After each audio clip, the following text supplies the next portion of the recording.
vous allez nous expliquer pourquoi ce pass sanitaire est, à votre avis, à ce qu'on entend dans les manifestations, un changement de paradigme et un changement de civilisation, parce que justement, on va créer un fichage généralisé, un suivi généralisé à la chinoise. Voilà, vous allez nous expliquer. Je suppose que vous êtes sensibilisé à ce problème et vous allez nous expliquer ce qu'il en est de votre point de vue.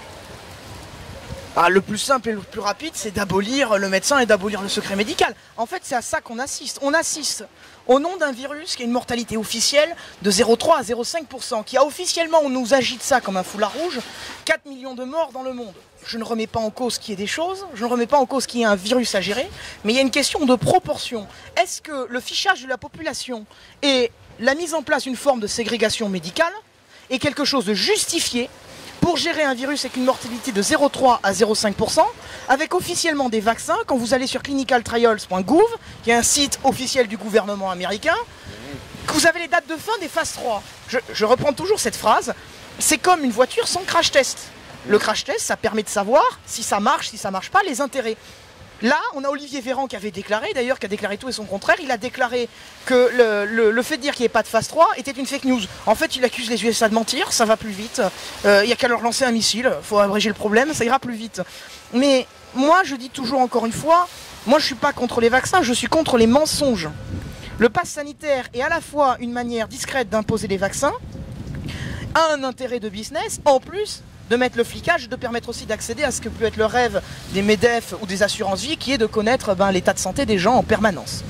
Et le pass sanitaire est pire que l'obligation vaccinale, parce que l'obligation vaccinale, si vous appliquez demain la réforme Le Chypre, bon, vous allez aller chercher les gens chez eux, vous allez les traîner avec des menottes, et vous allez avoir un registre pour de suite, et dans les rappels tous les 6 mois. Et vous allez avoir qu'un seul registre. Alors qu'avec le pass sanitaire, c'est comme la douane. Vous devez justifier votre passage. Mais vous devez justifier votre passage au restaurant, vous devez justifier votre passage au cinéma, vous devez justifier. Donc vous allez devenir traçable en temps réel, partout, dans le moindre de vos actions. Donc on a supprimé les frontières, pour en créer des frontières. Votre hôtel est une frontière, la piscine est une frontière. Et c'est sûr, une base de discrimination médicale. Sauf que quand on écoute Olivier Véran, il nous dit les vaccins c'est pour stopper l'épidémie, mais les vaccinés doivent porter un masque parce qu'ils sont contagieux. Pardon. Et je continue en plus, parce que si c'est pour stopper l'épidémie, ils doivent porter un masque parce qu'ils sont quand même contagieux. On impose des tests PCR aux non-vaccinés ou d'avoir une sérologie pour prouver que vous avez des anticorps. Mais on n'impose pas de tests aux gens vaccinés, alors qu'Olivier Véran lui-même a dit qu'il pouvait être porteur et contagieux. Donc ça veut dire qu'on va tester que des non-vaccinés. Donc ça veut dire qu'on va trouver des malades que chez des non-vaccinés. Donc il y a un biais dans la méthodologie. Et le problème, c'est que des choses comme ça, on en a tout le temps. Alors pour revenir au sujet des vaccins, je disais tout à l'heure, je ne suis pas contre les vaccins, je suis contre les mensonges. Moi, je dis toujours comment ils auraient dû le faire. On a des biotech en France, notamment Valneva, à Nantes, je crois, de mémoire. Ils ont produit des vaccins inactifs. Alors bien sûr, et phase 3, etc. Ce sont les Anglais qui ont investi dedans, qui ont récupéré 60 millions de doses. Et c'est la Commission européenne qui aura 2 millions de doses qu'après pour l'Union européenne. Là, il y a quand même un problème parce que je croyais qu'on était en état d'urgence sanitaire, qu'on était en guerre contre un virus qui n'a pas d'état-major d'ailleurs. C'est pour ça qu'on fait des conseils de défense soumis au secret défense, qu'on était en guerre contre le virus. La base de l'état d'urgence sanitaire, c'est de réquisitionner les choses d'intérêt stratégique pour mettre fin au problème. Pourquoi nous n'avons pas réquisitionné les biotech françaises pour produire des vaccins français avec des recherches publiées et accessibles publiquement pour tous les scientifiques dans le domaine public? Là, vous éliminez les conflits d'intérêts. Et si après, vous estimez que même sans phase 3, des gens sont trop vulnérables et qu'on peut se permettre de leur proposer, et j'appuie le mot proposer, un vaccin sans phase 3, mais qu'on le fasse, mais je soutiendrai, mais dans un consentement libre et éclairé, et dans le domaine public, et dans la transparence. Et aujourd'hui, on ne manifeste pas contre un outil médical, on ne manifeste pas contre un état d'urgence, on manifeste contre le manque de transparence et tout ce qui est imposé par le président. Parce que je vais poser une autre question aussi.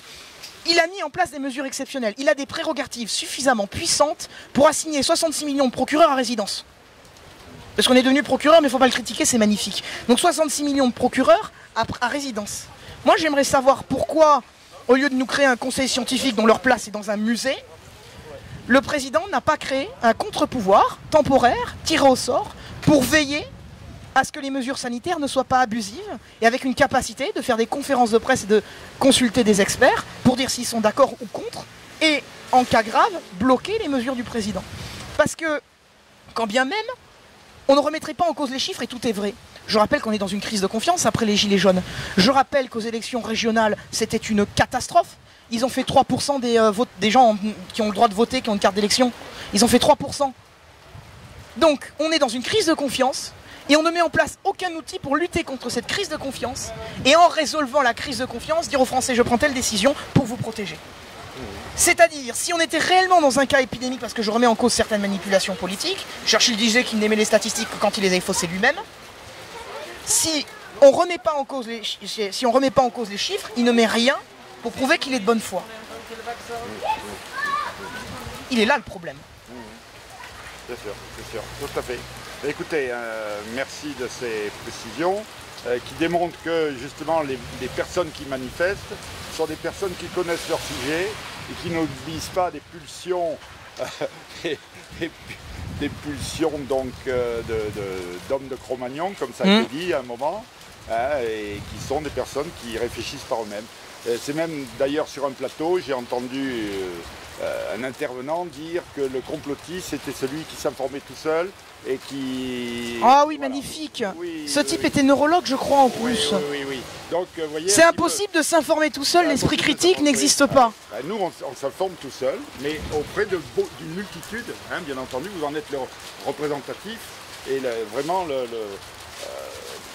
la démonstration. Si oui, mais voilà, moi je fais mes propres recherches et j'essaie d'appréhender le problème. Et j'essaie aussi de donner des idées, de donner des pistes de solutions. Et de plus, je prends principalement des faits politiques. Je n'ai pas la prétention d'être scientifique, je n'ai pas la prétention d'être médecin, je n'ai pas la prétention d'être ce que je ne suis pas. C'est pour ça que je prends des faits politiques et je pose des arguments politiques.